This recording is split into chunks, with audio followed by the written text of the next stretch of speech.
আসসালামু আলাইকুম। কি অবস্থা সবার? আজকে অনেকদিন পর কিন্তু একটা মজাদার ইভিনিং স্ন্যাক্স নিয়ে হাজির হলাম। আর সেটা হচ্ছে আলু আর নুডলস দিয়ে কুড়মুড়ে মজার একটি নাস্তা রেসিপি। কয়দিন ধরে খুব একটা কিছু বানানো হচ্ছিল না। বাচ্চারা সন্ধ্যায় অসহায়ের মতো বসে থাকে। আর আমিও বেশ আলসেমি করে তেমন কিছু করতেছিলাম না। তো আজকে চিন্তা করলাম রেসিপিটা আপনাদের সাথে শেয়ার করে ফেলি। এখানে নিয়েছি ২টা পেঁয়াজ কুচি, একটা কাঁচামরিচ কুচি, উঁচু করে ২ টেবিল চামচের মতো কর্নফ্লাওয়ার, স্বাদ মতো কিছুটা লবণ, কিছু ধনেপাতা কুচি, সামান্য একটু গোলমরিচ গুঁড়া নিয়েছি আর হাফ চা চামচের মতো জিরা গুঁড়া নিয়েছি। আর ১ প্যাকেট নুডলস নিয়েছিলাম, সেই নুডলসের মশলাটা নিয়ে নিয়েছি। সবগুলো উপকরণ এখন খুব ভালো করে হাতের সাহায্যে মাখিয়ে নিতে হবে।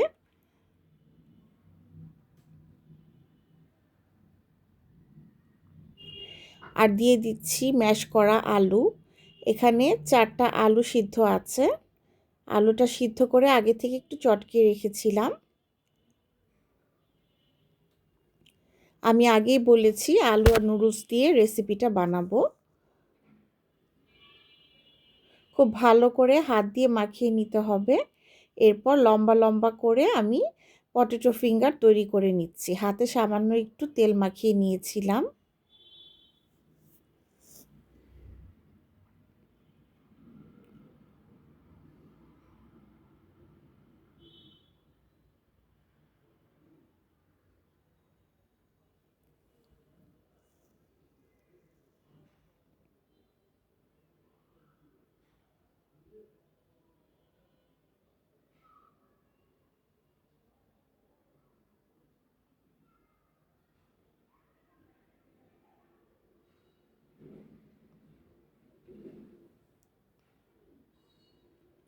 একই সাইজ করে সবগুলো পটেটো ফিঙ্গার আমি তৈরি করে নিচ্ছি। এখানে সব মিলিয়ে 7 পিস পটেটো ফিঙ্গার তৈরি হয়েছে।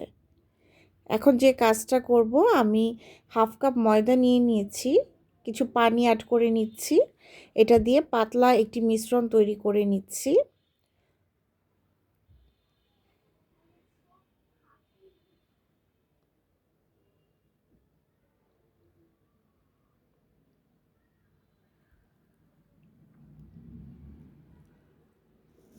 কনসিস্টেন্সিটা খুব বেশি ঘন হবে না, পাতলাও হবে না, মিডিয়াম হবে। আপনারা চেষ্টা করবেন ময়দাটা একটু চেলে নিতে। আমি ময়দাটা না চেলে একটু ভুল করে ফেলেছিলাম, একটু লাম্পস ছিল মাঝখানে। যাই হোক, এতে কোনো সমস্যা নেই। 1 প্যাকেট নুডলস আমি এভাবে একটা বেলুনের সাহায্যে গুঁড়া করে নিচ্ছি। একটা বেলুন দিয়ে একটু বাড়ি দিয়ে আমি এটা গুঁড়া করে নিয়েছি। এরপর 1 পিস পটেটো ফিঙ্গার হাতে নিয়ে নিয়েছি। তারপর সেটাকে আমি ময়দার যে মিশ্রণটা তৈরি করেছি সেটাতে একটু ডুবিয়ে তারপরে তার উপরে কোটিং করে নিব নুডলস দিয়ে। শুকনা নুডলসের গুঁড়াগুলো দিয়ে আমি এটা কোটিং করে নিচ্ছি।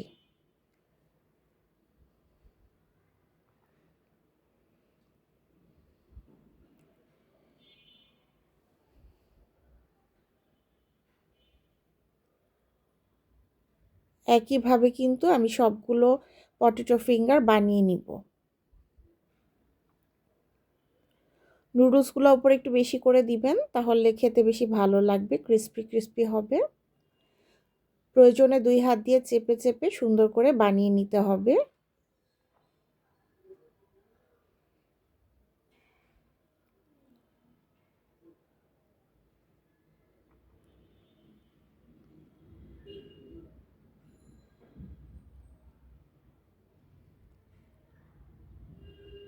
যদিও আমি 1 প্যাকেট নুডলস নিয়েছি, তবে 7 পিস পটেটো ফিঙ্গার তৈরির জন্য আমার আরেকটু নুডলসের প্রয়োজন হয়েছিল। পরে আমি আরও হাফ প্যাকেট নুডলস অ্যাড করে নিয়েছিলাম অফ ক্যামেরায়।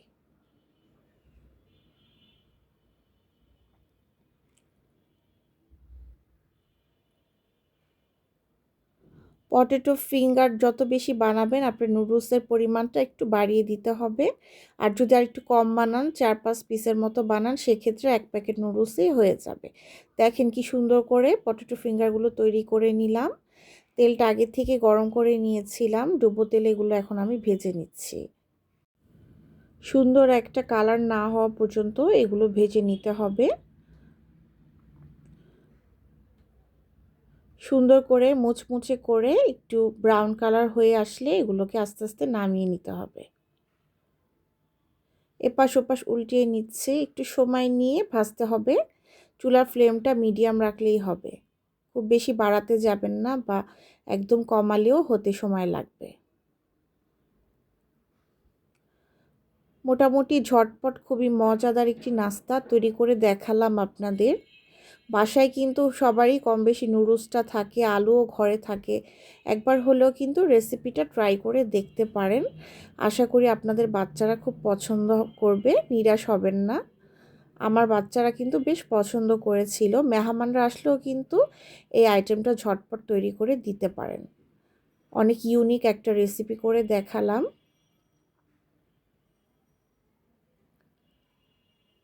এটা কিন্তু একদম গরম অবস্থায় খেতে হবে, ঠান্ডা হয়ে গেলে খেতে ভালো লাগবে না।